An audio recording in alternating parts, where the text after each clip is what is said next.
প্রতিদিন ভাবি যে এই পচা রাজনীতি বিষয়ে কোনো কথা বলবো না, আসলে আমাদের সেই যোগ্যতাই নেই কথা বলার মতো। কিন্তু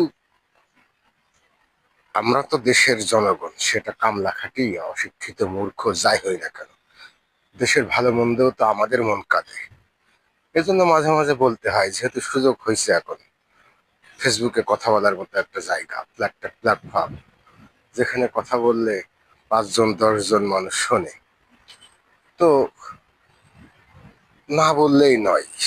এই গতকালকেই একটা ভিডিও দেখলাম, আমরা তো ভিডিও পাই একদিন দুদিন পরে, ভিডিও পাই ভাইরাল হলে তারপর সেই ভিডিও আমরা দেখতে পাই।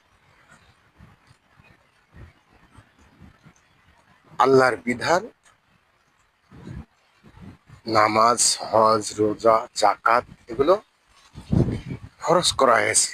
জাকাত যে উপযোগী, যে উপযুক্ত জাকাত দেওয়ার জন্য, তার জন্য খরচ করা হয়েছে। এটা আল্লাহর একটা বিধান।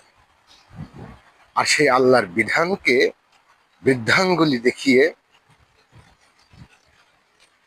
সাদাবাজের সঙ্গে তুলনা করা হয়েছে, সাদার সঙ্গে তুলনা করা হয়েছে, করেছে বাংলাদেশের একজন কুখ্যাত নেত্রী ডাক্তার নীলুফার মনি।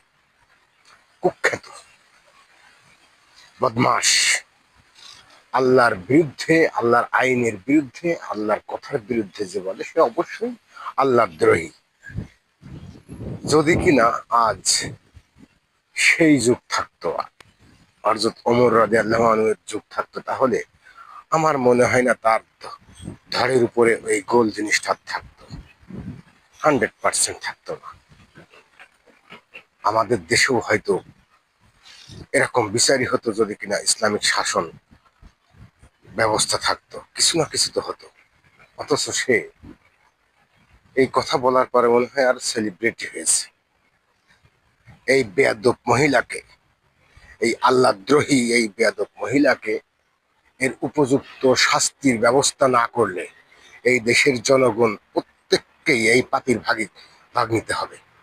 যে যার জায়গা থেকে আন্দোলন, তাকে অপসারণ, তার শাস্তি ব্যবস্থা না করলে, অন্তত তার বিরুদ্ধে কথা না বললে, এই পাপের ভাগী প্রত্যেকটা মানুষকে হতে হবে।